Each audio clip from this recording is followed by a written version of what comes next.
Well, welcome to another episode of Trans Confessions with your host, Jynx. We are doing our show. We've got a couple of good topics to discuss today. So, one of the topics that we're going to be discussing today is cyber resiliency for business owners and how you, as a business owner or business executives or leaders in the business world, can help develop easy, simple resiliency and steps to get started if you haven't done so already. Excuse me, my nose is killing me today.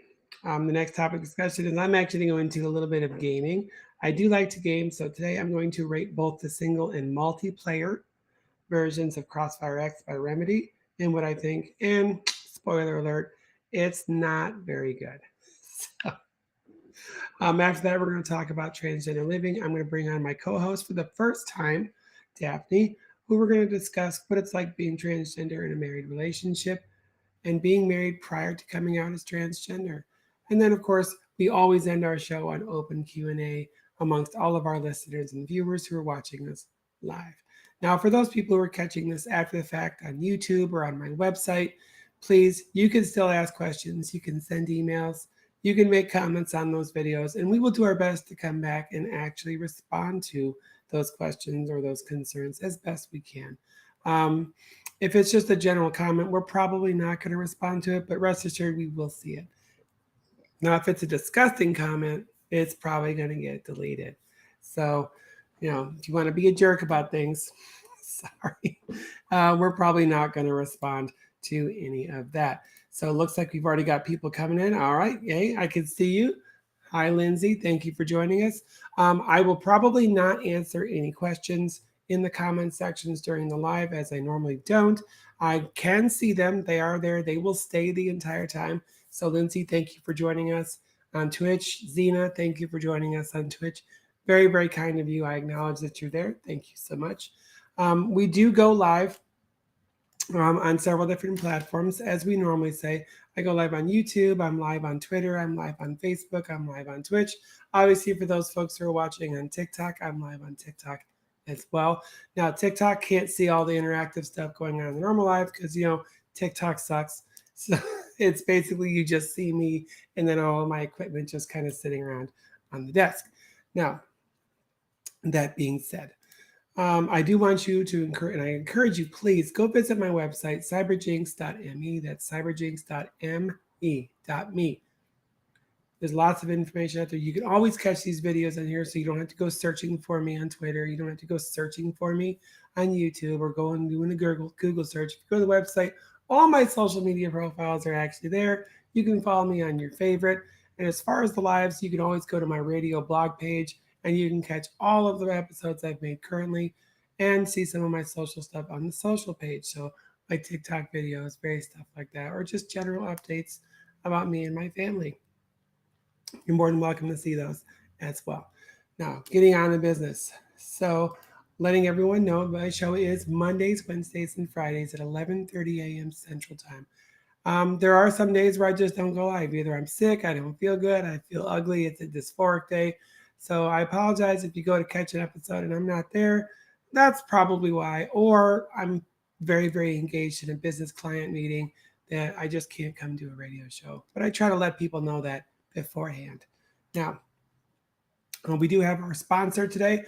Our sponsor is Rainbow Connection Broadband. Rainbow Connection Broadband is the United States' only fully 100% woman-owned, LGBTQIA plus owned, and service-disabled veteran-owned internet service provider. So, hence the name Rainbow Connection Broadband. They provide internet service across the United States using AT&T, T-Mobile, and Verizon's 5G and gigabit-capable 4G LTE services with no data caps. So if you want to go check them out, their website is rcbroadband.net. Shoot them an email, send them a question, give them a call, whatever you want. They're happy to serve your needs. Now remember, this is a very small company. It's a very small business. They might get overwhelmed with phone calls. Please be understanding of that. Let's see here. Good morning to all the folks who are watching on TikTok. Thank you for joining us.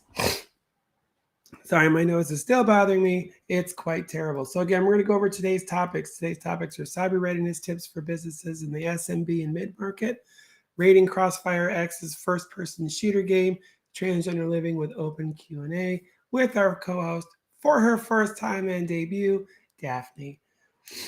All right, so let's get right into everything. And thank you everyone for joining us. Our first topic is building business cyber resiliency. This is a tough topic, and it's one that I have to have a conversation with business owners and executives quite frequently. So, when you're looking at building resiliency, there's a lot of things that you have to understand. So, first things, whether you're a small business owner or you've made it into the mid market, we've got to understand one very key fact. And these are facts, these aren't things that are just muddled or put together. These are actual sophisticated facts put down by NIST, other major organizations like Splunk, who actually track these things on the open dark web. The global average cost of a data breach right now, and this is across the entire world, not just the United States, is about $5 million.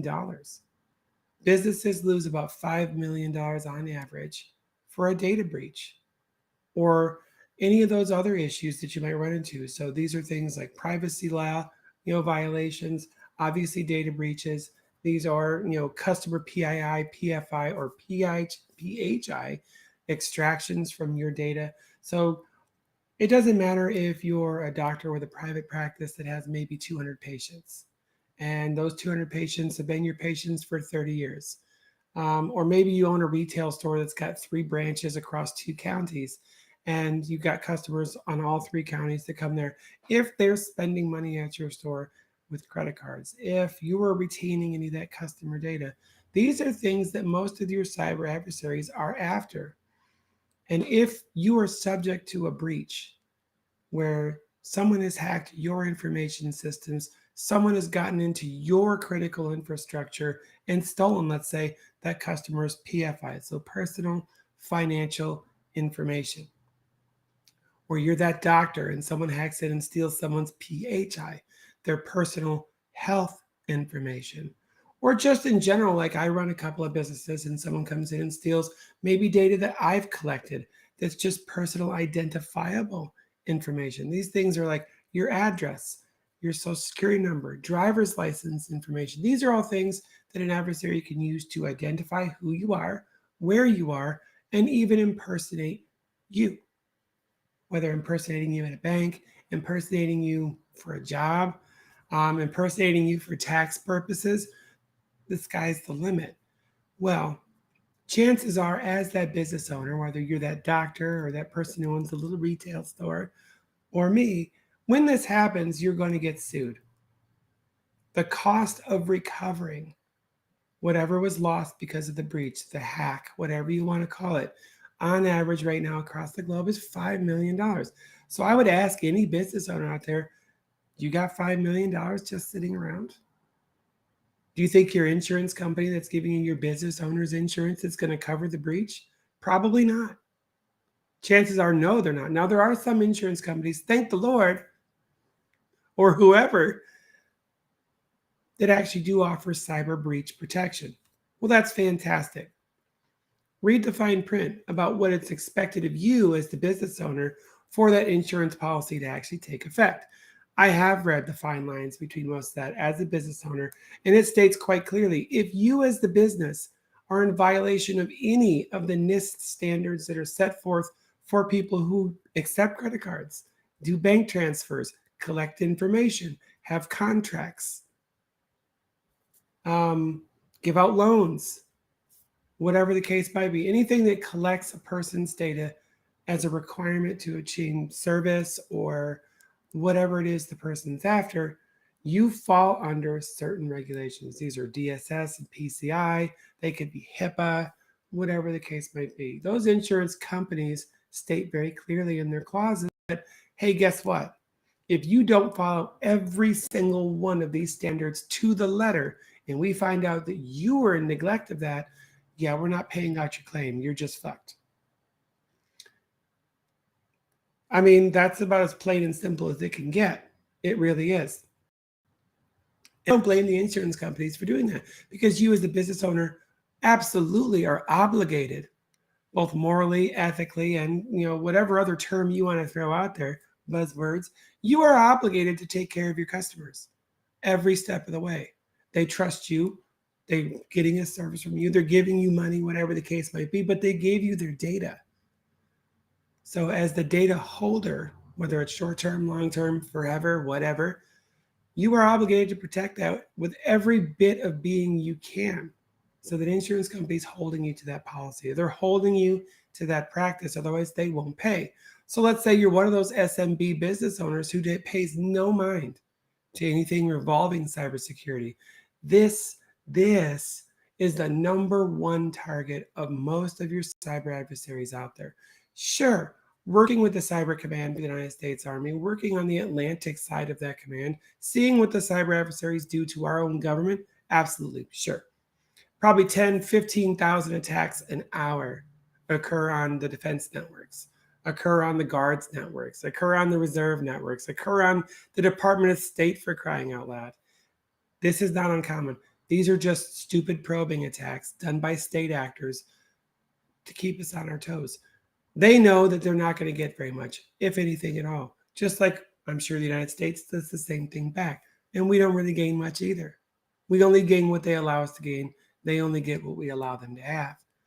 But I'm pretty sure there's not too many people out there who run a burger joint that has a credit card machine, that has a team of cyber actors just sitting there watching that freaking credit card machine and that network, trying to find out, is anyone trying to spoof the credit card machine? Is anyone trying to sniff the traffic, play man in the middle? No, of course not. They can't afford all that.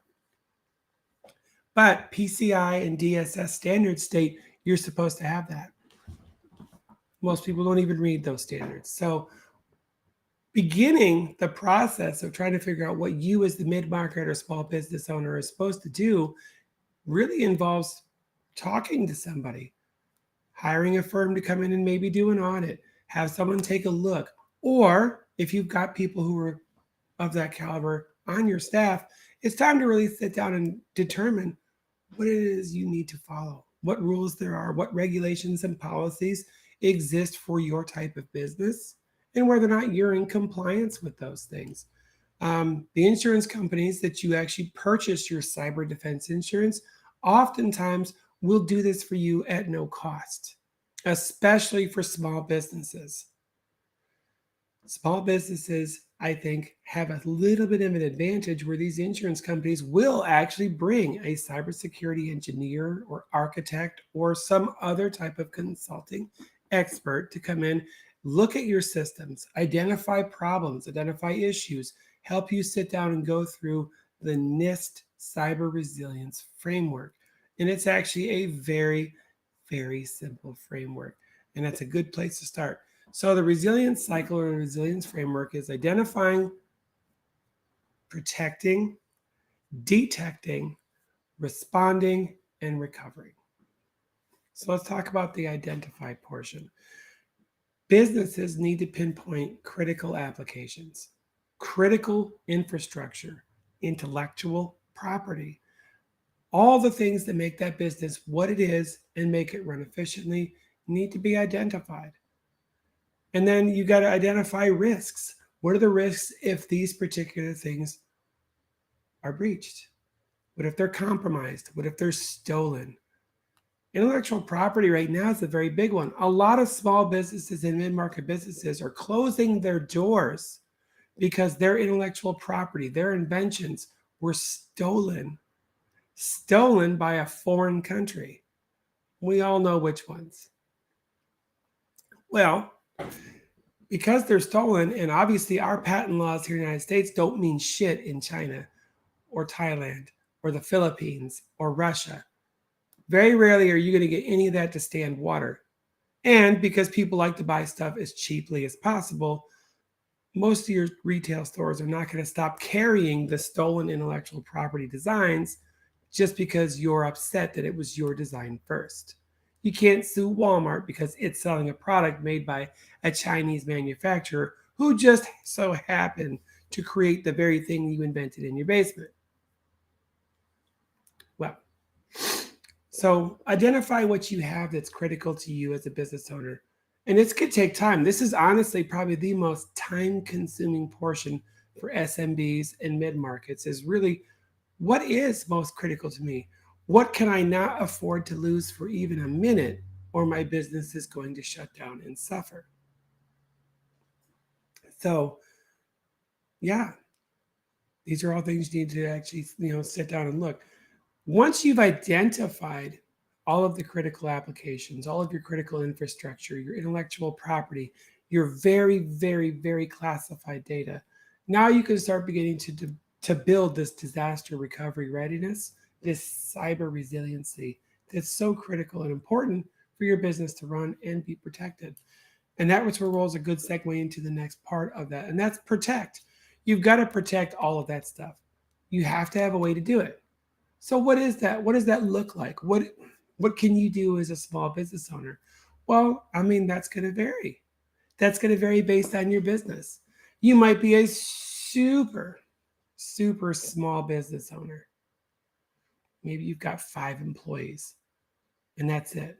But of those 5 employees, you've got 4 servers, cloud storage, a whole bunch of network assets, and 500 customers worth of freaking PII data to protect.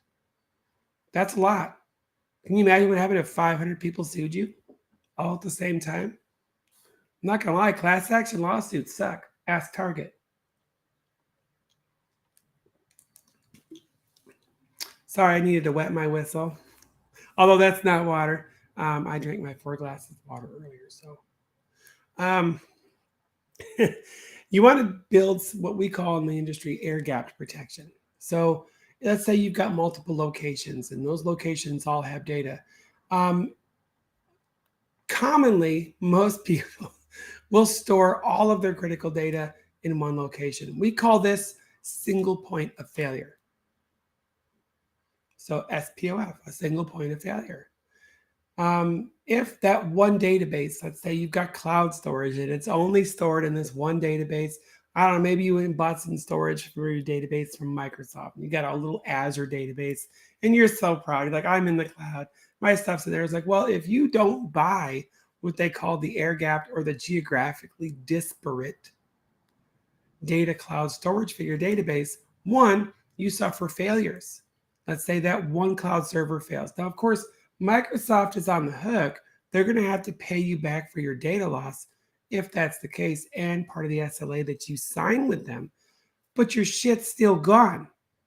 It's not coming back. It's irrecoverable. Plus, if it's breached, there's no way to shut that system down fast enough before data is lost and corrupted. Oftentimes, most of these cyber adversaries get into your system and they're not only stealing information, they're destroying the information that remains because they don't want you to have it. And they certainly don't want you to be able to recover it. We could look at the recent, well, and quite consistent ransomware attacks that have been basically plaguing businesses, city, state governments, county governments, police departments, because they are not securing and duplicating and air gapping their data or their applications. There's no failover, there's no load balance, there's no nothing. Half of these companies are running all their stuff off of a desktop computer, and that's their database. And although I think that works in the first couple of months of being in business, it's not going to last. And it's what gets us in the most trouble. So we need to learn how to protect our data. So this could be building a very hardened network. This could be isolating all of your different locations networks and then creating one unified management through SD-WAN. You as the business owner have to discuss that with your team, your employees, and probably somebody who knows your business intimately and happens to be a cybersecurity expert. But it's definitely something that must be done. And protecting your data can't happen until you identify what's critical to you, what the risks are if you lose such things. Is it high risk? Is it low risk? Can I be sued and lose everything? Or am I okay if this stuff gets damaged, ruined, or destroyed? So you look at it like, I don't know, employee desktop computers. If the data is being pulled off that computer every single day and then stored in geographically air gapped data storage centers that are load balanced to each other, designed for failover, cloud does this very, very well. Who the hell cares if that laptop gets destroyed or set on fire? Your loss is basically whatever the current value of that laptop or desktop is. Well, I mean, sure, you might spend $2,000 on a laptop, which really, if you're a business, you're not going to spend $2,000 for an employee laptop. Chances are within the first 3 or 4 months that you've owned that damn thing, it ain't worth the paper that you have in your drawer. So resale value of most business laptops is like $10 at best. So that's a low risk item. Now, if you're not, let's say you're not storing data, backing things up over the cloud, keeping your information secure, containerized so that it can't be hacked off a laptop. Okay, now losing that laptop or desktop is very high risk because whatever data has been stored on there is irrecoverable. So it's all about disaster recovery. What do you do when something happens? We call this an event. So when you're looking at events, we need to be able to detect them. So that kind of segues into the next portion of our resiliency for businesses. You need to formulate, once you figured out how you're going to protect yourself and what you're protecting, now we need to go in there and do a little bit of proactive work, and that is detecting. So NIST stated back in 2018, it has not been updated since, that the average time that an adversary stays in a corporate network environment is 263 days. That's right. Some little weasel's poking around in your shit for almost a year. Hi, Brandy. I see you. Someone's poking around in your shit for 263 days on average before they're caught, before they're even detected. I'm not going to lie, that's abysmal. Like, holy crap, really? 3/4 of a year, some guy in freaking Romania has been poking around in your shit and you didn't even know it. Nothing caught this person. And what they're doing is they're waiting. They're looking for data that maybe gets accessed most frequently. The file changes every single day. So these could be Word documents, these could be database files. This is what they're after. And they're looking for anything they can use and steal or, I don't know, hijack, hold at ransom. And sometimes they're just creepy. Sometimes they're just looking for all kinds of stuff. Or here's a really obscure, this does not happen very often. And I'm going to go ahead and give this video a small trigger warning because it talks about very sensitive topics. There are entire groups of people that are out there who are looking for obscure and safe places to store innocent images. I don't like using the CP term. And I'm sure most of my viewers who are in the cyber world understand what CP stands for and why we say innocent images. They don't want to keep them on their own devices for obvious reasons, and they don't want to store them in places that get audited frequently.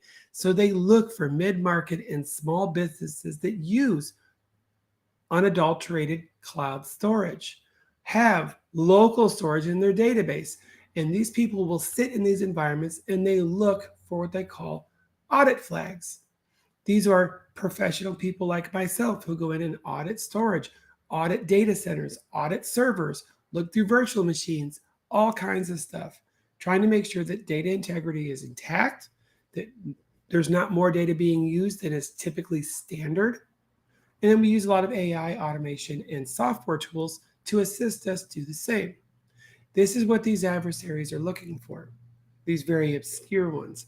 And when they see over a period of 6 months to 8 months that, okay, audit flags are not being triggered, this business has no idea what the hell it's doing, go ahead and dump all of this illegal, innocent imagery and video into their storage. They'll never know it's there. And then, oh, one day someone actually does an audit. And guess what? They find an entire database full of very disgusting, horrible images and videos. Guess what happens to that business? I don't know any CEO, CIO, CTO, or hell, C-suite period, and especially don't know any directors or VPs that enjoy the FBI walking around their business, seizing all of their shit, arresting employees, and then basically shutting the business down because your business happened to have, I don't know, 690 terabytes of innocent images stored on its corporate systems. And then, of course, the FBI is not going to believe employees like, well, I didn't put that there. Well, your credentials is the one that logged into the system and put this stuff in. These adversaries are smart enough to know that the bilateral links they're creating to both store and retrieve these images are sniffed out. So they change them rapidly and frequently. They use IP maskers, they use MAC maskers, they use all kinds of software tools to make sure nothing ever gets traced back to who actually put that stuff on there. However, they are using employees' credentials that they hacked to do it. So we need to make sure that we know that this is happening. We have to make sure that we know that this is happening. That's part of your detect. What systems are you going to put in place to detect anomalous activities? And there's literally endless possibilities to do so. So the big thing nowadays, particularly in my world as a consultant, is we're using a lot of automation and AI. And I think automation and AI is great. The tools that are out there are phenomenal. And they're not overly expensive. So Splunk has a fantastic suite of tools.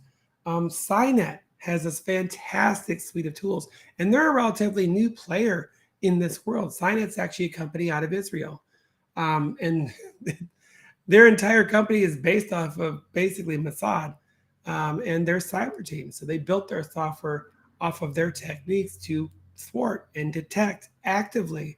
You've got TrendNet does this stuff as well. Trend Micro also does this stuff. F5. These are all businesses that are out there that specifically have massive suites of tools that they give out to small and mid-market businesses, either as licenses or seats, or, and more often what I've seen is they charge per endpoint that they're defending. So an endpoint could be anything from a phone to a desktop to a smart TV, a monitor, a printer, and then obviously all of your network appliances. So routers, switches, gateways, firewalls, other security appliances. These are all endpoints. If it's assigned an IP address and it generates data and traffic, it is an endpoint. So oftentimes they will charge per endpoint. So I've seen it as low as usually it's bulk. So it's like 25, 50, 100 endpoints, you pay this much money. So it's like a subscription. Now, what I also enjoy is companies like Cynet and companies like RSA, which is now owned by Dell. Not only are you getting the AI, the tools, the automation, which I think is great, it's lacking because sometimes this AI, these tools, this software don't always catch everything because it's software. It has to learn. That being said, companies like Cynet and RSA and some of the other ones out there, like Route 9B, there's a few that are out there. They're small. My own company, yes, we resell a lot of this software. We will implement this for small businesses. We will do all kinds of things, specifically in AI. But the bonus you get with companies like us is not only you're getting that, you're getting human eyes that are allowed to access your system and will watch your systems 24/7. So now you're getting the AI and the software, and you're getting the human watching an actual person or a team of people who are watching your stuff and can help you detect. That's the big one. Detecting what is happening in your network that you don't like. So when you detect something and that detection determines that this is a problem, this is out of the ordinary, it goes from an event to an incident. So what do we do with an incident? Well, we have to respond. And that's the next step. That's a great segue into the next part of building your cyber resiliency for SMBs and mid-markets. How do we respond? What is your response plan? How do you stop whatever's happening? Is stopping it part of your response? And you might ask yourself, well, that sounds kind of silly, Jynx. Why wouldn't I want to stop the attempt to steal my stuff? Well, for some larger corporations and even some of our bigger mid-market customers we've had, they don't want to stop whatever the threat is because they're more interested in catching the perp. The longer that little event continues to go and become an incident, the longer that's in the environment, the easier it is to track down who perpetrated it and where, why, what they were after.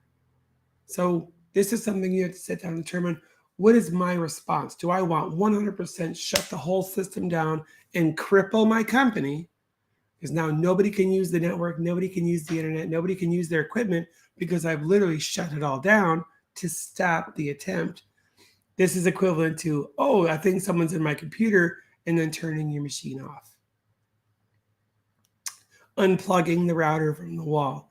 Yes, it is extremely effective, but what has it done to your ability to conduct business? Well, it stopped it. Very few businesses in the world today can operate without some kind of internet connectivity and the ability to accept credit cards. As we approach very closely a pseudo cashless society, I mean, unless you're out there making your own IOUs and accepting those from your customers, chances are you probably have to have some way to process financial data to accept payments. Well, shit, you can't even get money from an ATM if the internet goes down. So think about that.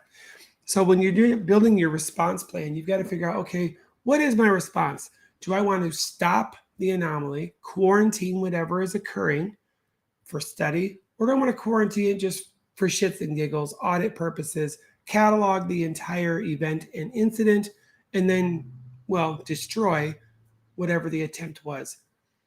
Most of the time, I think that's the most common response.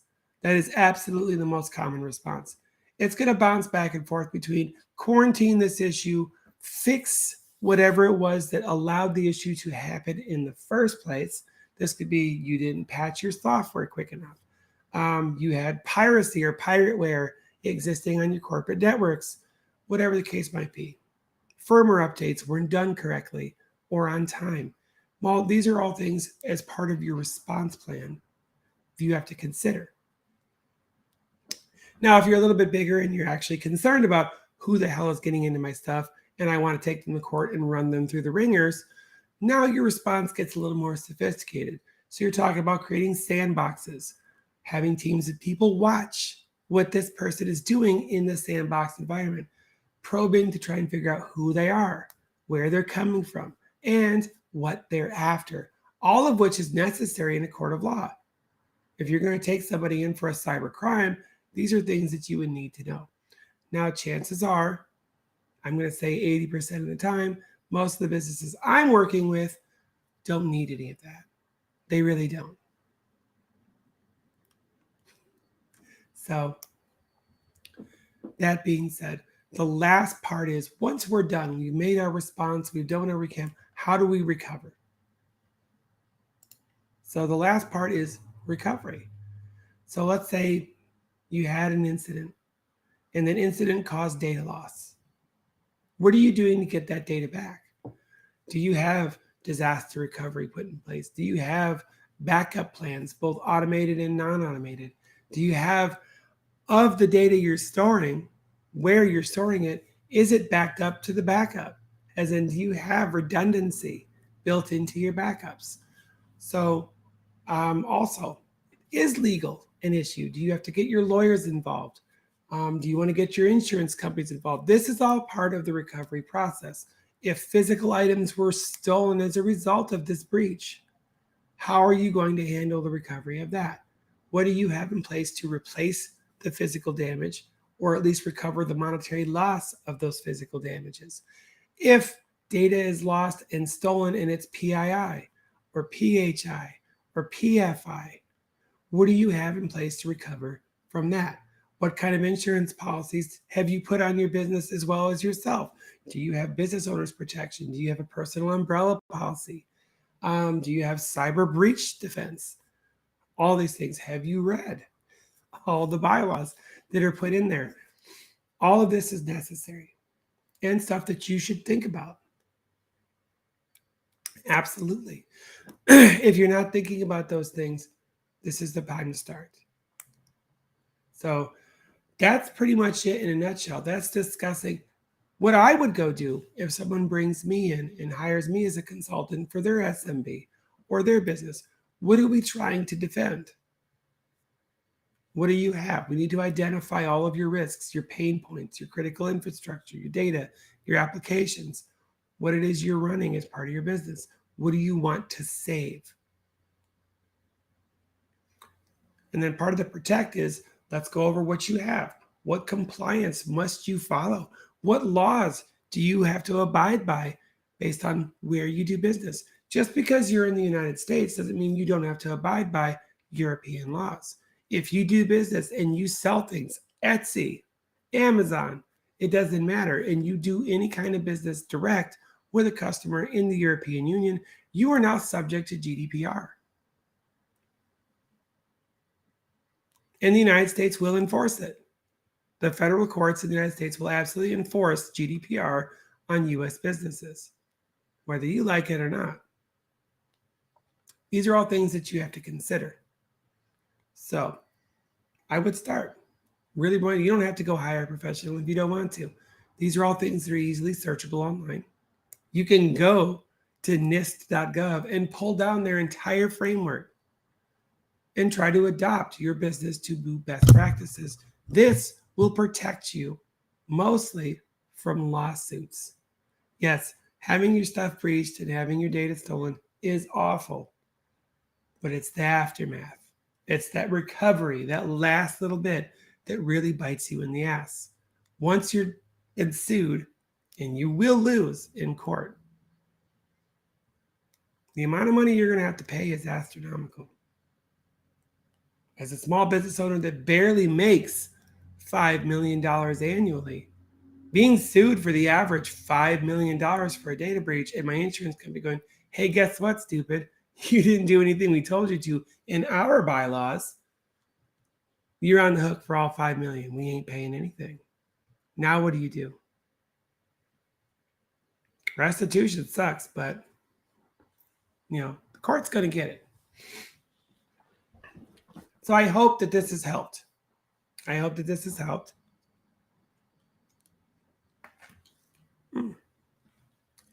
And that maybe it's given you, as a potential business owner, a current business owner, a long-time business owner, steps to take to start building your cyber resiliency. It shouldn't have to cost you a lot of money, but you will get what you pay for. On that, I can promise.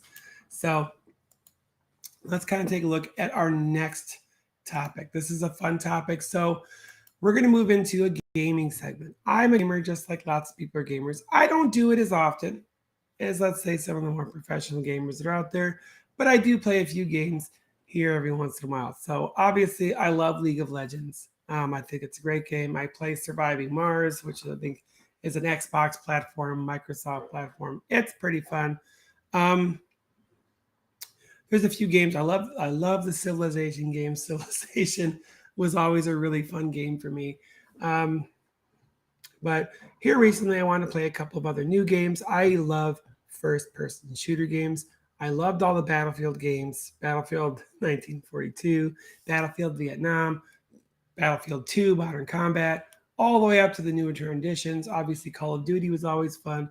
So Remedy, the video game company, came out with CrossFireX. It hasn't been out very long. I did get a chance to go out there and play it a little bit as far as its demos are concerned. So obviously, I'm running off of a demo, not necessarily the full version of the game, but there are other people I talked to that have played the full version of the game. I know IGN went out there, it played the full version of the game. And of all people I've talked to, and this is including IGN, nobody seems to have a very good opinion of the game. We are hoping, because Remedy has made some really good games in the past. So we figured this wouldn't be any different. But I'm sorry. It really is. The multiplayer is just awful. It's awful. Even in sandbox mode, which is supposed to be easy. No, it's honestly abysmal. So I tried the first person using the single player, going through some of the campaigns, and these campaigns are not very long. They're not very long at all. There's not a lot of adventure to this game. It's honestly, in my personal opinion, a lot of cut and paste. It feels like a lot of cut and paste. It's like they took bits and pieces from the engines of other games, which seems to be pretty commonplace right now. It seems to be very commonplace when you look at some of these video games that the creators of the games are not being very creative at all. They're just painting new skins. So there's a lot of artistic work that goes into it. And I will definitely give the artists that did all the renderings and stuff for CrossfireX, I will give them their dues. The renderings were fantastic. The graphics are great. You can go check out IGN's website and look at their very recent posting for their rating of the both single and multiplayer. And I want to say they said the same thing, that it looks really good. The graphics are fantastic. The gameplay looks fantastic as you're moving through both in single and multiplayer. Even with high latency connections, the multiplayer seems to be pretty stable, which is impressive. That's something you can't say about a lot of games. Most games they don't really need a lot of speed or bandwidth. They need low latency and clean bandwidth.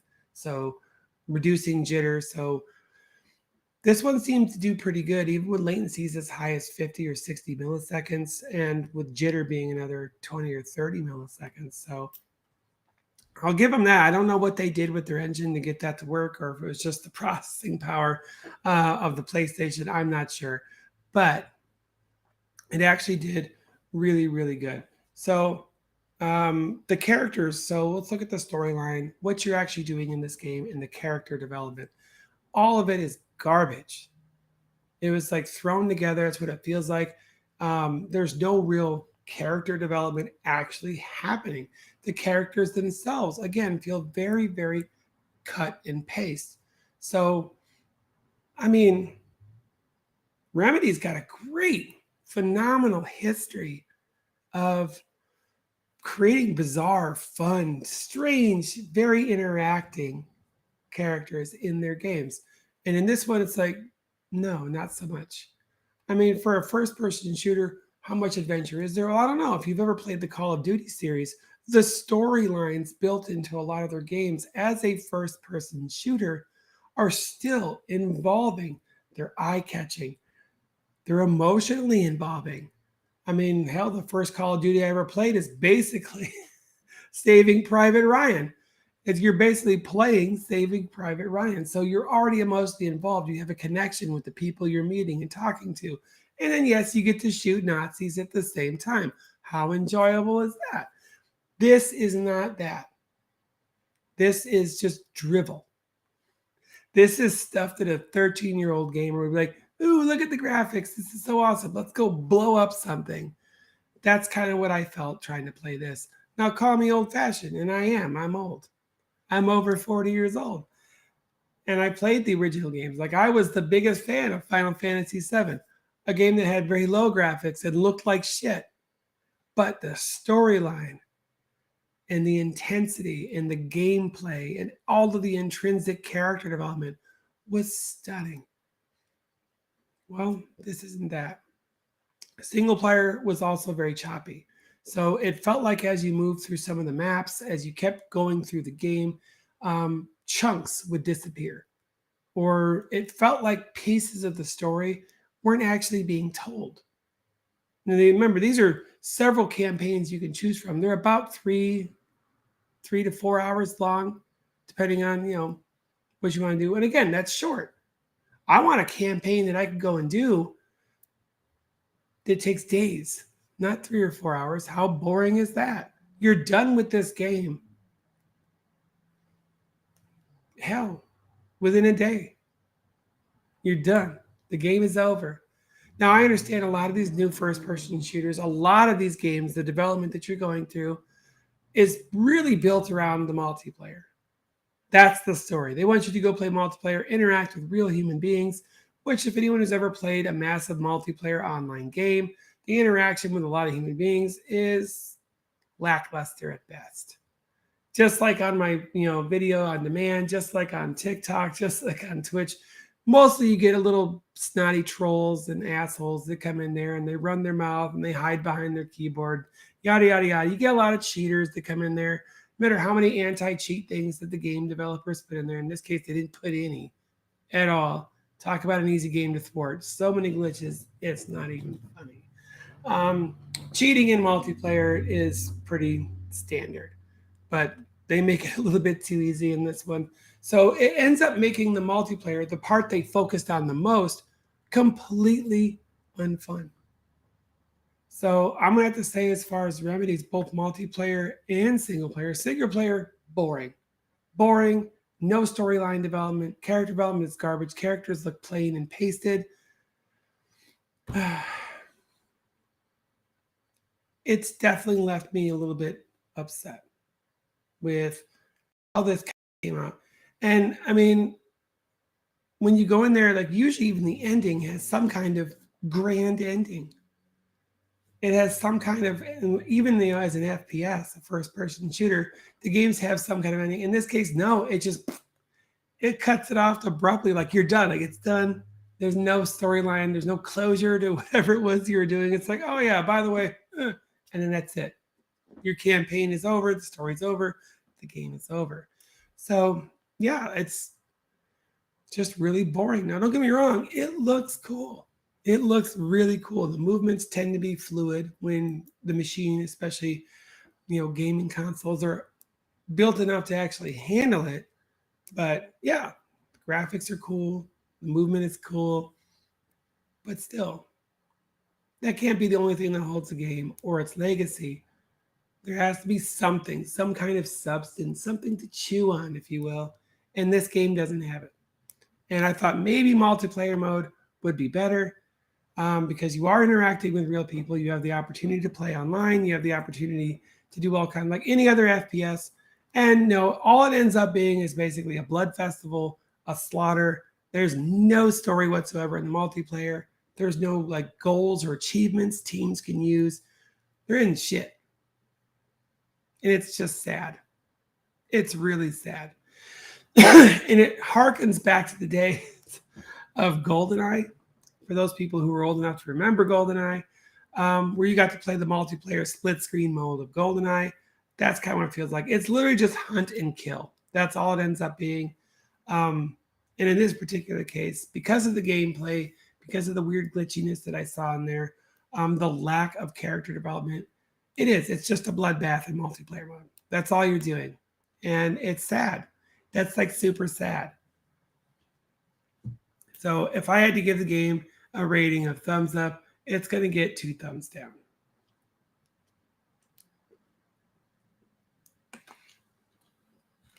So I wouldn't waste your money on the game. Again, it feels like another gaming company released the game without actually programming it or developing it. And it's possible that after they do some patches and software updates and releases and everything else, that the game might actually get better. So if that's the case and you really want to try CrossFireX, wait.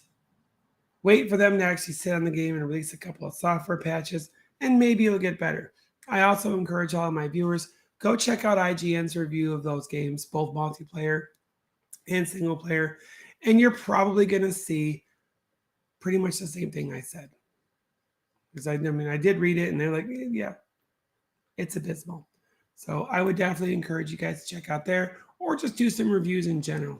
And again, never judge it by what the creator or the advertiser or the builder has to say about their own product. Go look it up, do a little bit of research before you, because it's not a cheap game. That's not a cheap game at all. So I would definitely take a look at that. Now we are getting into probably the last bit here. So right now our current subject topic is we are rating the CrossFireX. I'm pretty much done with that. And again, I'm giving it the 2 thumbs down. That game is not worth spending your money on. I do see comments coming in on Twitch and on YouTube, and I do see your comments on TikTok. I do apologize. I obviously want to address those. We are not there yet. The next segment we wanted to kind of work into is we wanted to segment into having my co-host come on. Now, TikTok, you may have a hard time seeing her, and I do apologize for that. For everyone else, you guys should not have a hard time seeing her. I am going to take a real quick break. I'm going to go get her, and then we're going to start the last segment of our show, and that is transgender living with marriage in modern situations. So Give me about 5 minutes and I will be back.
Well, that's not good.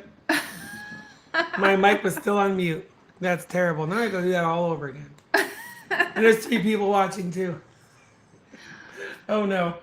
Um, so again, for those people who are watching on YouTube, Twitch, and the other platforms that maybe could not hear us, this is my co-host. If you can't read it on the bottom, Daphne. She's also my wife.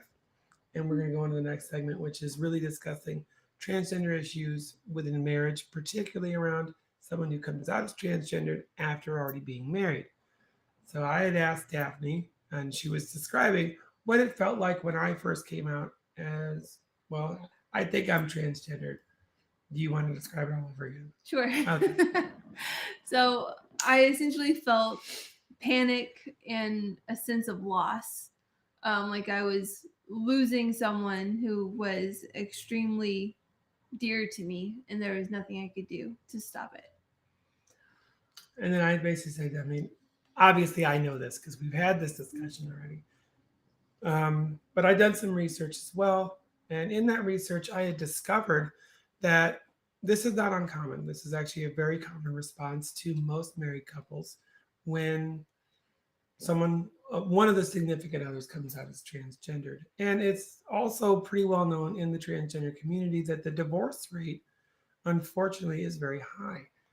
These relationships don't tend to last, and they don't usually make it past the first couple of months of the person coming out. And the ones that do make it past the first couple of months, the divorce rate's still half, usually within the first 2 years. As the person transitions and quickly starts to change who they are and what they look like, it gets much more difficult on the other person. And I do apologize for those on TikTok, they can't see. So, Oh. but at least they can hear you. Yeah. So there's that.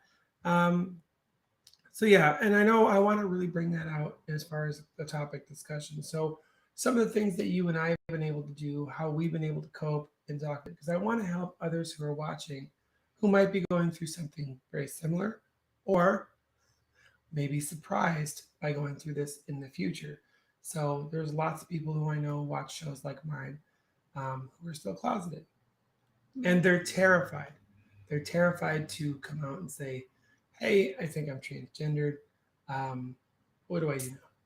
So, what are some of the things that you did for yourself to help cope with how you felt? That I did for myself. Yes. Honestly, that's not really what got me through most of it. Mm-hmm. It wasn't anything I did for myself. It was more about how you handled it. It was the fact that you kind of you didn't just rush into it. You made sure that I understood whatever I was feeling was valid and okay, and that you wanted to talk about it, that you wouldn't be upset if I was upset. Um, and we talked about often, like you often asked me, "Hey, how are you feeling?" Like, oh, it's normal to feel like you're grieving the loss of someone.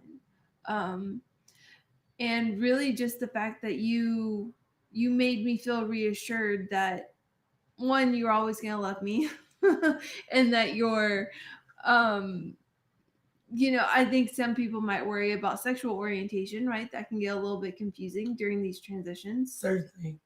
um but yeah, mostly it was just being able to have those conversations with you, and the fact that you kind of took it slow. You engaged me from the very beginning. I think it's a lot harder if you had gone and was taking hormones secretly, and then coming out later once I start noticing changes. Like that would have been very different Right. than the way you did do it. Right.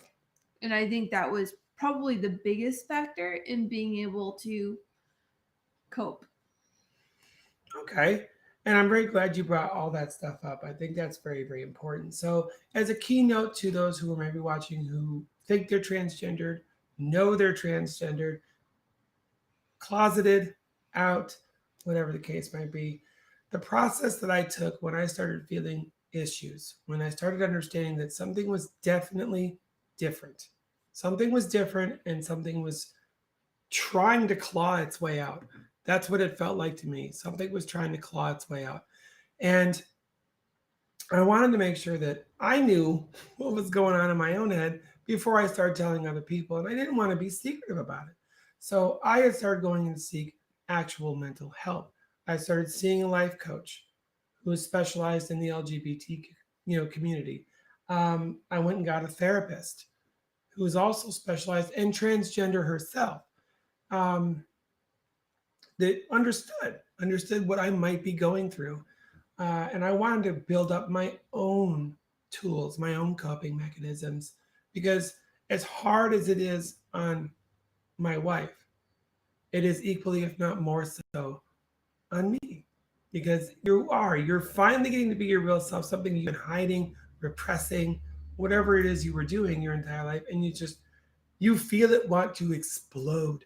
Like it wants to just explode into the world. It's like all at once. And it was about keeping that contained, not just for the people around me, but also for myself, because who knows how I would behave if I just went out there all willy nilly. So my therapists are the ones that actually gave me the tools necessary to work with Daphne and make sure that I gave her the space she needed, that I gave her the time that she needed to process. And yes, learning about your own sexuality and realizing, well, wait a minute, If I'm not married to a man, I'm married to a woman. That means I've been having sex with a woman. Like, what does that make me? So I know how hard that must be, which is why I think it's important for those people who are married and one of you might be trying to come out of the closet and say, hey, I'm transgendered.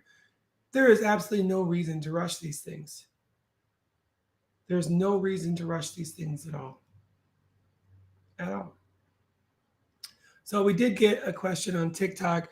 I don't know, user with a bunch of numbers asked if I started off as a cross dresser. No. Now, that does not mean that transgender people out there don't start off as cross dressers. I just didn't. I did not start off as a cross dresser. Let's see. I know we've got a couple of questions here on the other platforms. Let's see. So someone on TikTok asked how I felt about the convoy in Canada. I covered that in a previous episode. If you want to know the answer to that question, go on YouTube or my website. I think it's episode 7 or 8. And I talk about that. So that's the best place where you can go to figure that stuff out. Let's see here. Bo Hayes says, I want to see your picture as a man. I never was a man, so that's going to be very hard for you to do. Yeah, these people are ridiculous. All right. Now, going back into that, so obviously, I learned techniques that I needed to know to make sure that I was not going to ruin our relationship because that's what I felt like I was doing. You felt like you were at a loss. I felt like I was purposely destroying a marriage. And it does. It does feel that way inside when you start to come out and you say, well, wait, um, I'm not this person technically that you married. I am, but I'm not. Like there are bits and pieces that you were dealing with on a daily basis that were absolutely me. Lots of them, actually. But then there was a lot of masking. I masked who I was. I masked my feelings. I masked laughter. I masked crying. I masked all kinds of emotions because my idea was creating this hyper masculine facade because that's what I thought everyone around me wanted to see, or at least what they expected. And it does, it hurts. So I thought that by ripping this mask away and taking that away from you, that I was somehow hurting you. And I wanted to be reassured, which my therapist and my life coach both did. Besides helping me go through past and present traumas and things and triggers, and obviously things that certainly identify me as to what I really am, they gave me tools that allowed me to at least make this process not as painful. And I'm sure it still was.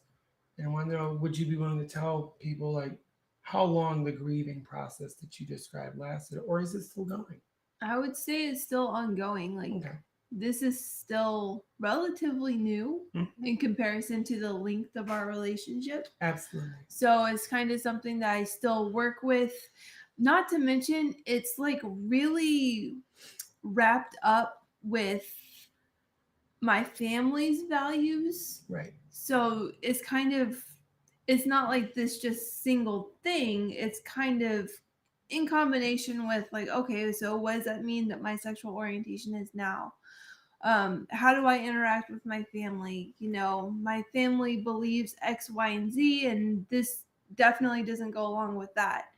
And trying to kind of just unravel those things and stop conflating them altogether, Right. if that makes sense. So without naming your family or whatever, and obviously putting that out there, because that's personal information you want to keep to yourself, can you describe in more detail what those beliefs look like, how that worked with raising you, what you were taught when you were little, and what that means for you now? It's a lot of information. It is. So I was raised Baptist, so very religious, went to church, was taught abstinence only, was taught that there's only two genders, and that is based on your sexual anatomy, right? Mm-hmm. And that any differentiation was playing God and therefore blasphemy Okay.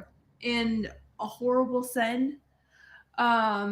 And so I was kind of taught that if you kind of go down this path of maybe being transgender or being with someone who is transgender, then you're engaging in sin and going to hell. That's kind of a lot. It's like very emotionally triggering to Right. me. to be told, oh, you're doing X, Y, and Z, and now you're going to hell, right? Like that immediately kind of causes panic, and like my heart starts to beat, and I start to feel like I'm suffocating. Because that's kind of how I was raised. Like, if you're not doing these very specific things that the Bible tells you you have to do, then you are definitely going to hell and will live in misery for all of eternity, and life will be horrible for you forever and ever and ever. Okay? Oh my. Yes, yes. Like to the point where it was like, you only have sex when you get married. You know what I mean? And if you're Right. not, you're going to hell, and like now you've ruined your whole life. So lots of emotions. And so I'm working through that in addition to essentially learning who the real you is. Right. Because essentially I've been living with someone who's only been partially living. So it's also like falling in love with the real you and letting go of all of the past preconceived notions of what I thought your personality was. Right. Yeah. I think that's a good way to put it. No, I think that's a really good way to put it. So that's a lot to unpack. Well, that's what I was saying. I was like, that's a big question. I'm going to It do is. my best, but It is. that's a lot.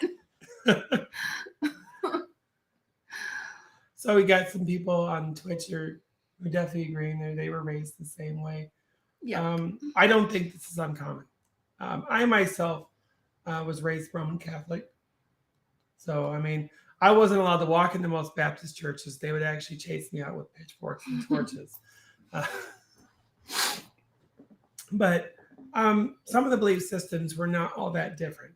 I mean, again, the Catholic Church has pushed for a very long time, that homosexuality is a sin, that people like me are blasphemy against the Lord. Um, and even when you inform them, like, well, biologically, I was born different, and they don't care. This is one of those instances in the old church, especially pre-Vatican II, that the Catholic Church would have sanctioned your murder because you were born defective, is basically how the church would put it. So that would put you and lump you in with the pre-Vatican II church's ideologies on children with mental retardation, Down syndrome, obviously any physical deformities. These were generally children that were put down by the church because you were born defective and therefore your very existence was blasphemy. So I get it a little bit. Now, obviously, I did not grow up in a pre-Vatican II church, thank God. I grew up in a post-Vatican II church where at least they didn't go around killing babies because, they were different. So, but I also understand where a lot of this firebrand, everyone's going to hell, comes from. I've had the opportunity to travel the world, and I've seen multiple churches: Pentecostal, Baptist, Methodist, Presbyterian, all kinds. And although the word changes a little bit, a lot of them still have this kind of misunderstanding of what the Bible says. And I don't think that's uncommon. Would you say that living and growing that way has made it more traumatic for you? Made what, this Yes. situation more traumatic? I think it's yes and no, because like I've learned a lot since then, right? Oh, yeah. Like of my course. mind has been opened up quite a bit. So really us going through it together is not traumatic. What's traumatic is getting the response from family members whose opinions I've held in high regard, Right. and feeling like I'm being kind of shut out of the family dynamic Mhm. to a sense, feeling like I can't really go for holidays anymore to celebrate because I just don't feel comfortable doing so, right? Like it would feel like I was putting you in a path to be uh, like verbally berated, you know what I mean? Yeah. And so I feel like I can't even go celebrate for holidays because I feel like I'm in a position where I have to choose. Right. You are my family. Right. Well, you are my partner. You are my life partner. So I'm going to choose you. And so then it becomes, how do I let go of, how do I let my family go in love. Right. Just like, okay, I guess I'm gonna have to let you go in love because you're not on board, and if you're going to be constantly telling me I'm going to hell, well, I can't live that way. Exactly. No, that's completely understandable. And I get it. Yeah. No, like I completely get that. And I can't imagine how hard that is. I can't. It was hard enough dealing with my own family. There's no lie about that. Coming out to my parents was very complicated. And they didn't make it easy, but they didn't make it horrible either. Yeah. So I got lucky, I think, where there might be a lot of folks out there who are watching that they want to come out and maybe their experience is not going to be like mine. Maybe their experience is going to be like yours. Right. Um, I don't think it's my place to tell people what the reaction of your family was, but I would definitely leave that to you if that's something you're willing to share, what they did, what they said, um, if you're okay with that, to help prepare some Yeah. people for what they might expect when they come out. So I would say the first thing that I experienced, because I kind of just told my family in bits and pieces. Like, I didn't just like gather everyone together and be like, this is what's going on. Right. I kind of called a few people at a time. Right. So Kind of how I came. the first response was crying. Right. Oh, And yeah. like, oh gosh, I actually don't even remember. I'm not sure if I blocked it or what, but I don't remember. I'm sorry. And then the second thing I remember is being told, well, I don't agree with that, and then just like abruptly hanging up. Um, and then we received a handwritten letter in the mail, which in my family, that means things are serious, like super serious. I took the time to handwrite you a letter, and now I'm delivering it to you. This is very serious, and you better pay attention, right?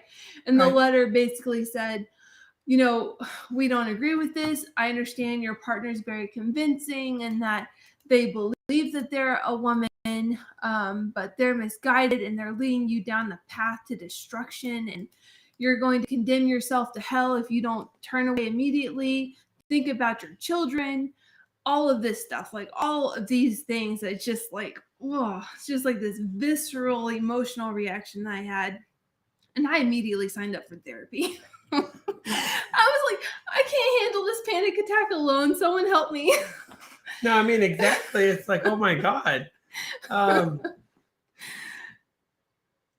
That's when she told me that she'd gotten that letter, I was devastated.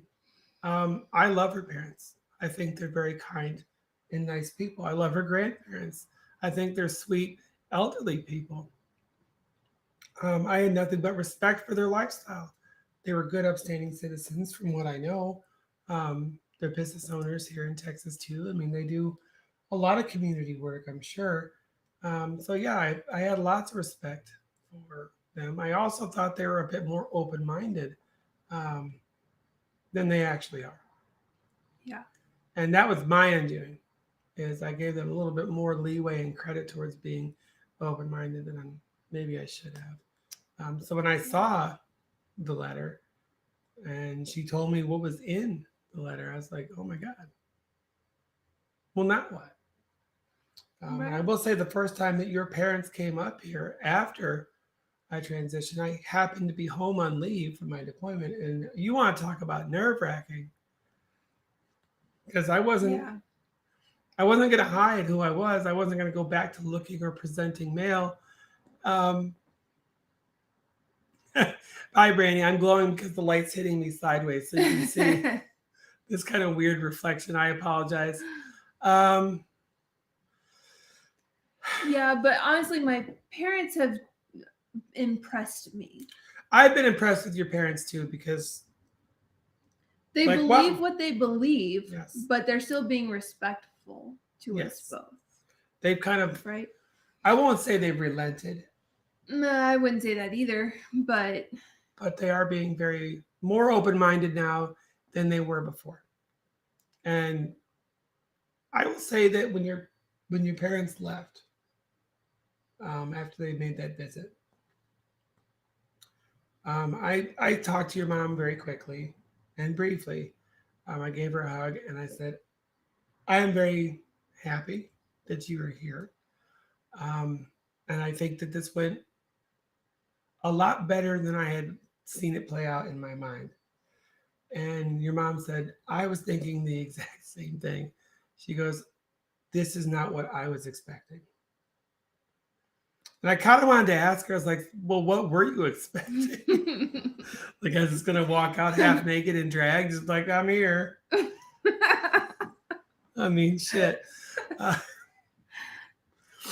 but I didn't answer. I was being respectful. I was like, I'm not, I'm not going to berate my mother-in-law with something like that. So it's important for our listeners and our viewers to understand that this happens. This is something you are going to have to go through. If you are married and you come out, I will probably say it's probably harder. It's a lot harder than if you're not married and you transition, you go through life, and then you find a partner. Whether you tell that partner or you don't, it's probably going to be a little bit easier than being already married. So this is obviously geared towards those people who are in a committed relationship that either are going through this right now or might be in the very near future. The point I would make to those people who are closeted and they're trying to determine whether or not they're going to come out. Don't live in the closet. It's no safer in that closet than it is just being yourself. I would highly encourage you to come out, be yourself. The pain you're going to suffer for living in that closet, I think, is a lot worse than anything you're going to deal with after. But I don't want to downplay the struggle you were going to have when you come out. Which is why I wanted to have Daphne come on here to discuss it, because she's going through this just like I am. I am not an island unto myself. Her feelings are just as important as mine. And I think that's key. I think that's critical. That's why I did what I did. That's why I tried to talk about this as often as possible to give her enough time to acclimate to what ultimately is a massive shift in our relationship. But it doesn't have to be a bad shift, it could be a good shift. And that's what I really wanted to focus on. There are outside factors like your family, my family, careers, jobs, where you live. You know, Texas is a great state. I think Texas is a phenomenal state. It really is. But it's not necessarily the most conducive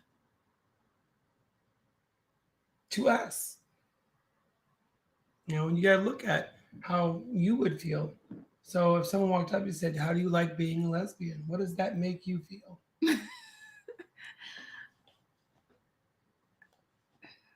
It's more like like I don't even know.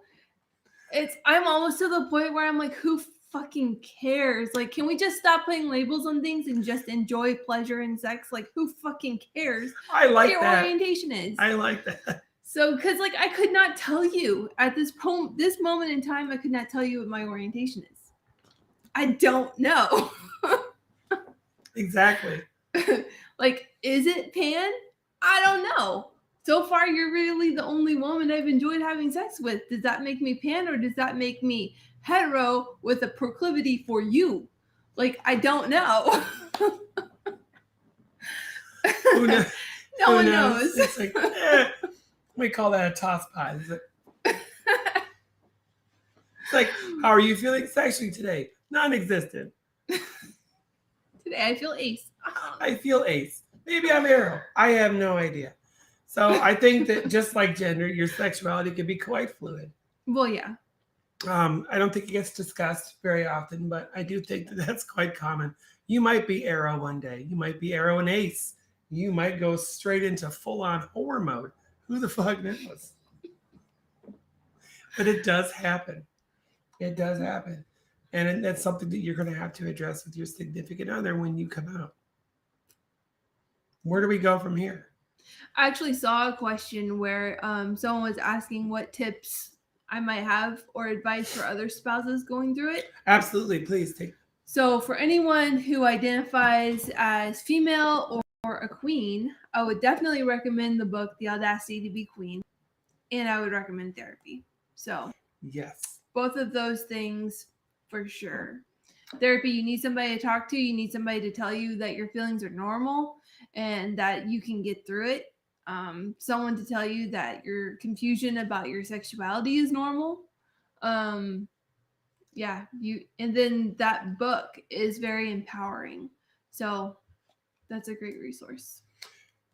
I think it is too. I had a chance to read it as well. She's actually the one that told me about it. No, I think it's a beautiful resource. I think it's actually really, really good for help building up your own understanding and confidence too. It may help you derive answers to your own questions, but I Yeah. also don't want to downplay the necessity of therapy. Yeah. I think therapy, particularly marriage counseling or individual therapy or both is very, Yes. very good to work through your issues. I think it's important to work through your issues because there's no way in hell that, let's say you're the person who's not coming out, your spouse is coming out. There's no way in hell you're gonna put a big old smile on your face like, oh, that's wonderful news. Yeah, this is great. This is just gonna enhance our marriage. Nobody's gonna walk into something or a situation like that and think that. Automatically, doom and gloom will set in, and it's like utter devastation. The world is crashing to the ground. And then I think the question gets asked quite repeatedly, what the fuck do I do now? And then for those who are trying to come out, maybe they're scared to come out of the closet or they're getting ready to come out of the closet or they just came out of the closet, don't be upset with your spouse or your significant other or your partner because they're devastated. You being upset at them for being devastated makes you kind of a shitty person. You dropped a huge bomb on this person. You've changed their entire life. Really, in one sentence, I'm transgender. I'm going to transition. I'm not saying that you should stop or that you shouldn't transition because your spouse or your significant other is devastated. I'm not making that suggestion at all. What I'm saying is that you need to be understanding that at this point, if you're married, it is not all about you. You do have other people that are just as important that you need to think about. So I think it's important to talk as frequently as you can with your spouse and your significant other. Talk to each other, ask each other's questions, be honest when you give your responses, as honest as you feel comfortable with being. But work on being more honest if you can. Brandy asked if I told Daphne right after we met that I felt female. No, absolutely not. Um, I had those feelings. Absolutely. I've had those feelings most of my life. Um, I did not tell her. Again, I wore masks. I decided to wear this hyper masculine shield to protect my own fragility and defend myself from what I was feeling. So, no, Daphne and I were married 8 years before I came out. And I do feel guilty. To me, that feels like 8 years of lying. And that's sad. I don't think she holds it against me, though. Oh, thank you for the heart, Zena. That was very kind of you. And let's see, Delina said she's figured hers out. She's pansexual. I think that's awesome, Delina. Yay. Welcome to the pan club. And get a little like emoji for my Twitch followers. They could just throw a pan. Like, yay, pan. Brandy said, were you surprised? Yeah. I mean, yeah, I had never seen that. I mean, I didn't see that coming. I just thought you were bisexual. So yeah, I was I've like, had friends like, oh, I just that's thought new. you were gay. No. Yeah. Actually, what I thought was that you were bisexual, probably gay, and I would figure it out eventually. You were just gonna leave me at some point Oh no. for a dude. No. My God. The camera's having a hard time focusing because of the way the light is. Oh, So it's like zoom in, zoom out. Or it's my hand, I don't know. what camera? On your phone? Mm-mm. Now the phone's holding pretty steady. It just makes me look like I'm glowing. Right, yeah. It's kind of cool though, like, ooh, I have an aura.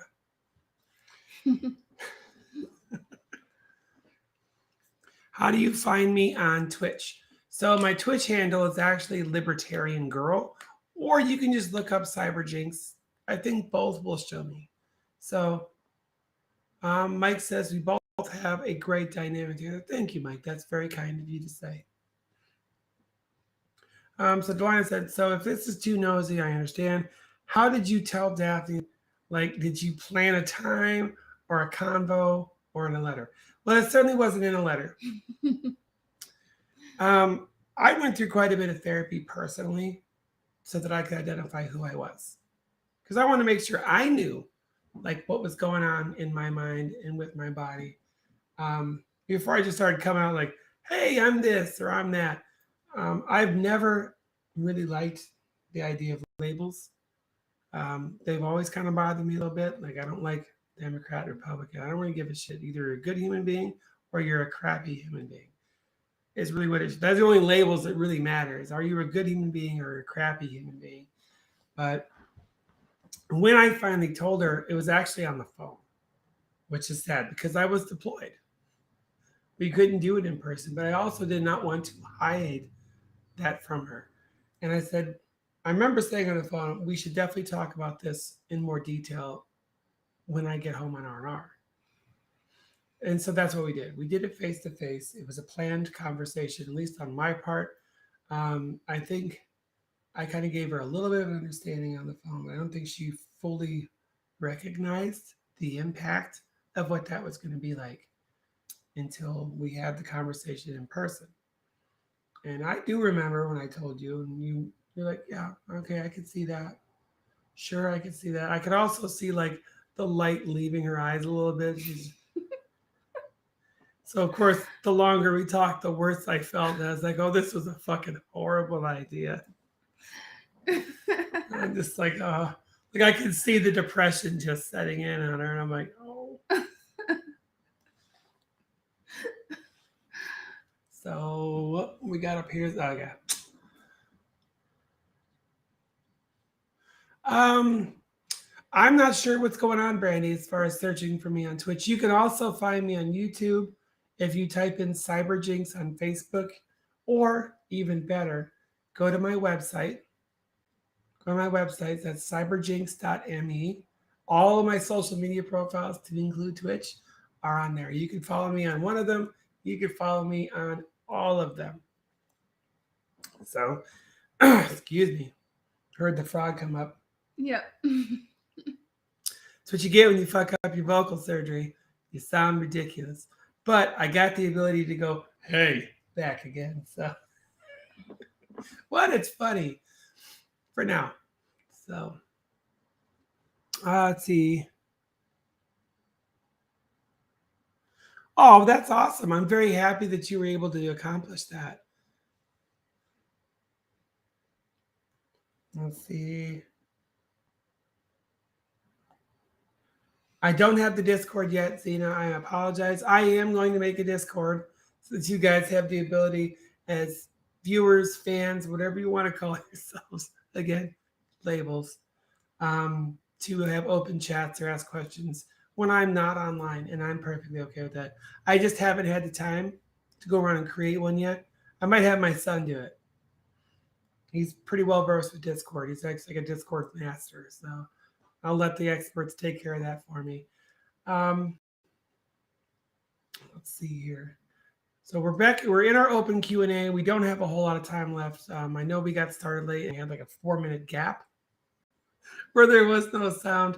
So I'll leave it open for a couple of more questions. Hi, Dee. Thank you for joining us. You're kind of joining us at the end, so I do apologize. Oh, Mike, I'm so happy you joined too. And thank you so much. It's awesome to have you here. Yes, you can watch all of my previous episodes from the website. I also have a news blog where I write about things, usually cybersecurity. It's kind of empty right now. It's because news has been slow, and the website's pretty new.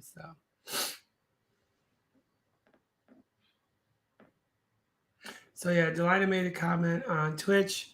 Daphne, I can only imagine your mind and emotions hearing that while I was deployed. I can't Yeah. imagine. That's for you to say. I mean, I would say it was a lot harder that a lot of the transition happened while she was deployed because I felt like I was on the outside looking in instead of an active participant in what was going on. And then just having her come home periodically and looking very different. Um, Yeah, yeah, I feel like that made it harder. absolutely. I knew this too because yeah, I did. I changed. Well, I think the first 3 or 4 months, I didn't really notice a lot. I didn't. To me, I didn't see shit. She saw quite a bit, I think, in the first couple of months. She had made several comments. I think it was month two. Your face is softening and your eyes look different. And I look at the mirror like, no, I just see a scruffy dude with short hair. I don't know what the fuck you're talking about. But yeah, right around the third or fourth month, yes, I did. I started noticing major changes. I mean, I woke up, I looked at the mirror, I was like, who the fuck is that? I finally saw what Daphne was trying to tell me. Yeah, my face is softening, my skin's getting nicer. My chest is one color, not like just splotchy and whatever from chest hair. Uh, my eyes were changing shape. And I was like, oh, okay. But yeah, from that fourth month mark, I mean, I was still deployed for another, hell, 3, 4 months. So the changes happened very quickly after 4 months.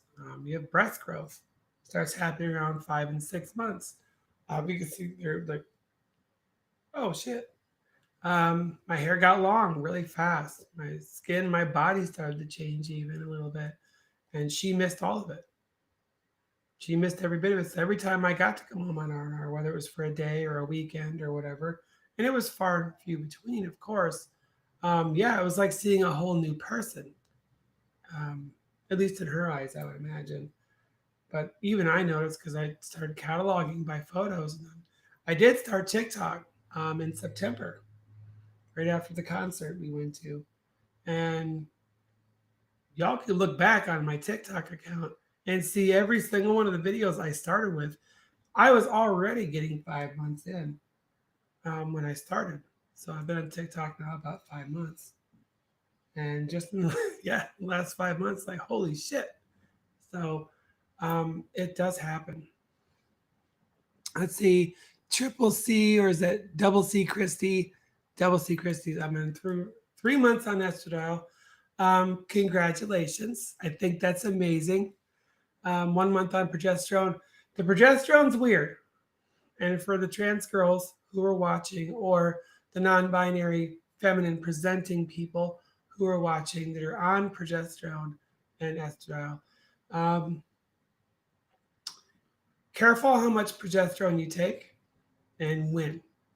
So try to take your progesterone before 8 p.m. It doesn't matter what time you go to bed, unless you go to bed before 8 p.m. Um, because what I've noticed is I'm on 100 milligrams of progesterone, and that's a lot. Is if I take it too late, when I get up in the morning, I have morning sickness. Hmm. If I take it early enough, I don't suffer that. So, yeah, so yeah, Christy, if you're on it before 8 p.m., because after about 3 months of being on that, you're gonna be like, oh, why do I feel sick? What the hell? It's morning sickness. That's what my doctor told me. You're suffering morning sickness. I was like, morning sickness? What the fuck? It's like, well, your body thinks it's pregnant. Oh, I will say it's a little bit gratifying and validating to me to see you suffer some of the things that I have suffered. It's so shitty, but it's like, oh, now you know. I do. Oh my How God. you The breast tenderness will start. And if it hasn't already, Christy, um, It's gonna start around month 4.5, 5. And you'd be like, my boobs hurt. What the? So, have fun with that. You'll love it though. You'll cry. But congratulations. That's the big thing. Definitely congratulations. I think you're on a very good path. You're on a very wonderful path for discovery. And I hope nothing but the best for you. And then Mike's 50 years on testosterone. That's badass. You got a cool beard. I like men with like a really good mustache and a little bit of just a little hair down here. I still don't like a hairy chest though. I'm like, what? I can't. Like, muscles, yes. Hairy chest, no. Just no. Oh, that's awesome, Mike. Yay. Let's see. Delina asked, Daphne, have you thought about doing a spouse of a transgendered human blog or anything like that? So I actually am starting, if I could ever get there, starting a sex coach business, which again, I've got everything I need. I just need to do it. And it's going to include transgender items as well, because I mean, that's part of, sexual education and just a big gap in knowledge for, our culture. So, Yeah, I think it is. yeah. It is a very big gap. See, Christy said already a 36B. Woo, good for you. That's awesome. I just hit B. Like, I just hit B. It's kind of a bummer. So, more than likely, I'm going to go for breast augmentation. I don't know yet. No, I think that's fantastic. And I want to help you with that, by the way, I know. in any way I can. Um, I am here to answer questions. I'm one of the few people I know that's transgendered. And I emphasize people because I know them across the spectrum. Um, it's comfortable enough in their own skin to be asked what I would consider very probing and very personal questions. And I don't get offended. Um, Not that it says I shouldn't. I have every right to be offended by a lot of the questions I get asked. And some of them are quite terrible and a little perverse. Um, so, but I'm okay with it as long as it's asked in what I would classify as a semi-respectful, if not completely respectful way. I'm usually okay with it. Most of my followers on TikTok or other platforms know this, that I'm okay if you ask certain types of questions, and that's why I wanted to get Daphne on here today. Um, and just so that everyone realizes, Daphne is not her real name. That's to protect her anonymity. So I encourage all of you to do the same. Don't use your real names at online platforms. Protect yourself. So Daphne is kind of like her stage name, just like Jynx is mine. Um, but I'm going to keep referring to her as Daphne just because I'm not going to use her real name on any of my episodes. So one koala 2014 says they have a non-transgender question. Absolutely, I will answer any questions that, well, at least I'm capable of answering.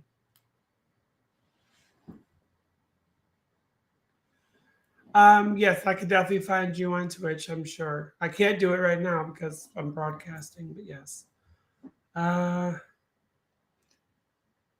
It's actually funny how Daphne came to be, because I first was using Daphne Loves Derby, and everyone thinks I like roller derby, but it's really just a cool band name that I just thought was fun. And then I ended up with like not being able to do the whole thing on certain platforms because it was too long, too many characters, and it ended up being shortened to Daphne. That's how that happened. It does. I mean, I think Daphne's a pretty cool name. I do. I think it's a great name. It's just like Jynx. Yep. Simple one or two syllable names. They're just fun. Although Daphne Loves Derby, also, it is a badass band. I couldn't even name one of their songs at this point in time. Well, that was for such a long time ago. I know. It's an old band. Yeah. But, so D. Williams wants to know how to change her name on TikTok. You're going to go to your profile. You can go to your profile, and I think you're allowed to change your name. I it's like once every 60 days. Hmm. So if you haven't changed your name, which I don't think you have in the last 60 days, you should be able to do so in the advanced settings of your profile within the mobile app, or you can do it on the desktop too. Well, you have a blessed day as well. Thank you for joining us in this episode and our open Q&A session. Oh, Levine, I'm so sorry to hear that. And yes, as we were explaining before, that's honestly the most common. Um, it is more common for people to leave and end their marriage than it is for them to stay and try to work it out. And even the ones that do try and stay and work it out don't always work. It's very stressful. It's very frustrating.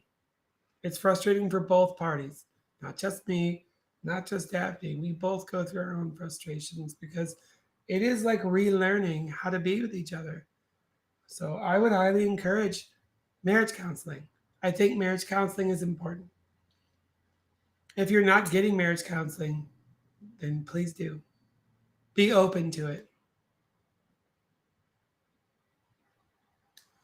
So one koala, okay, this must be the non-transgender question.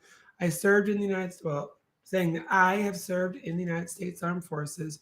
You're truly worried about Russia. Is World War III coming? Um, I'm actually glad someone asked this. It's not part of the show, but I'll use the last minute or two to kind of go over that.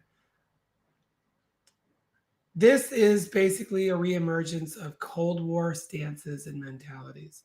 I don't think we have anything to worry in regards to World War III.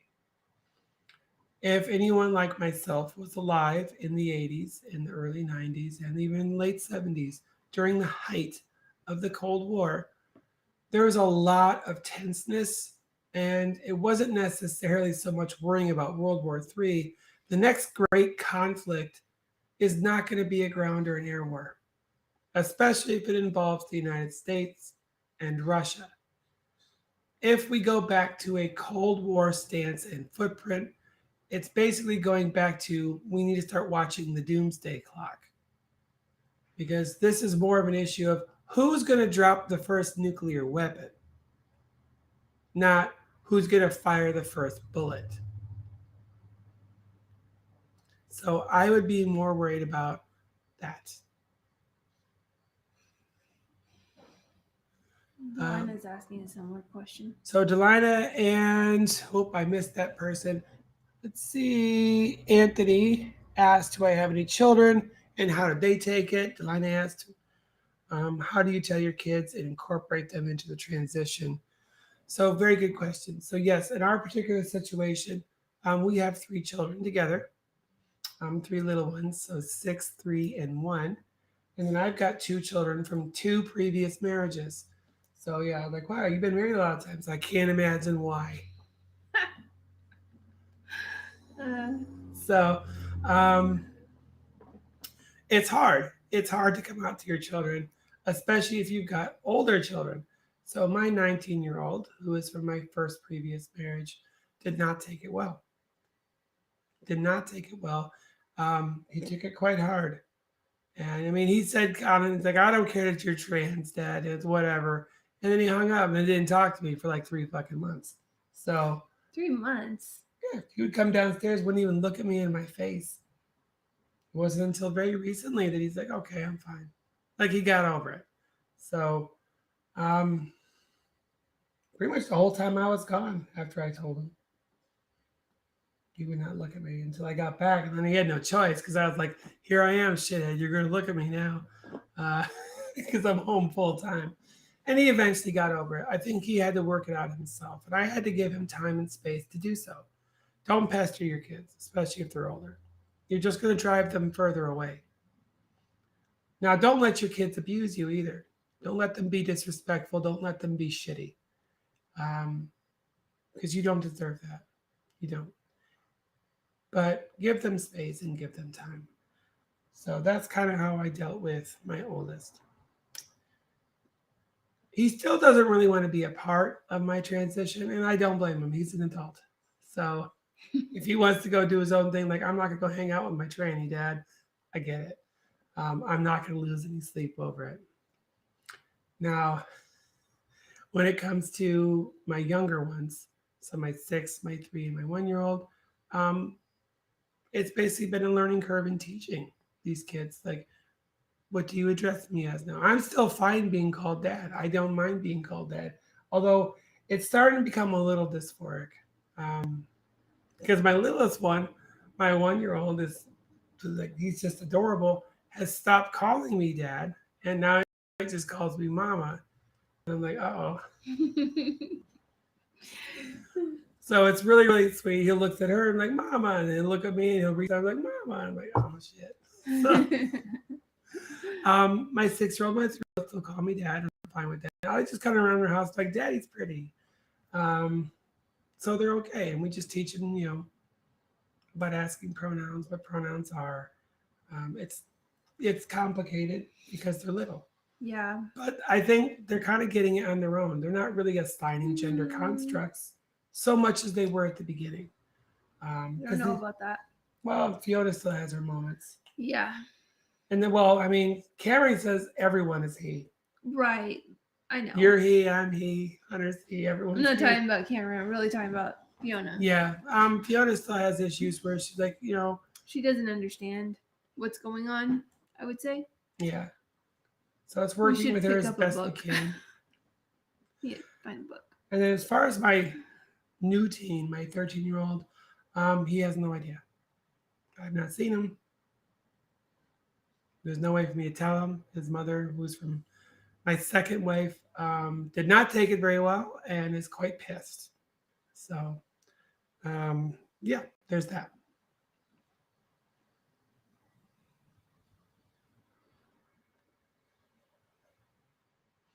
So, yeah, it doesn't surprise me that family members turn their backs on family. I have an older sister who is not exceptionally thrilled. She does not act very thrilled by any means. My younger sister, I think, is indifferent.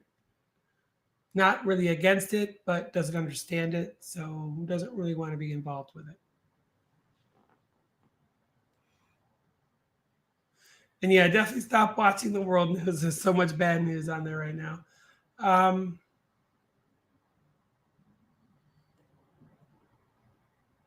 well, thank you, Christy, and same to you. Okay, you know, we all need a little bit of happiness in our lives, and it's important that we all kind of prop each other up. And that's what I wanted to gain out of this show: is teach people cyber techniques, gaming tips, fashion, travel, just things that are interesting to them, and at the same time, life tips. I think Daphne is one of the most qualified people in the world to talk about things that she's dealing with because she's dealing with it. So for those people who are out there, or new spouses that are learning that, oh, my significant other is transgendered, I think that Daphne is a good resource for that. And I do want to bring her on to other episodes as a co-host when she has time and she's not busy with her own things, to help viewers and listeners answer questions. So I'm going to end this episode, and basically say, if you have questions and you have questions for us that you'd like to see addressed on future episodes, please go to my website. Go to my website. That's cyberjynx.me. So cyberjynx.me. There is a section on there. It's called schedule or hire Jynx or whatever. My email and my phone number is on that page. You can call and you can leave your question as a voicemail. You can send it as an email and tell me in the email, yes, I want this discussed publicly on your next episode or an episode. Tell me if the question is for me or Daphne. And then if you don't want it, make sure you tell me. Please don't talk about this in your next episode. Please just answer it in the email and we will make sure to do that instead. Okay.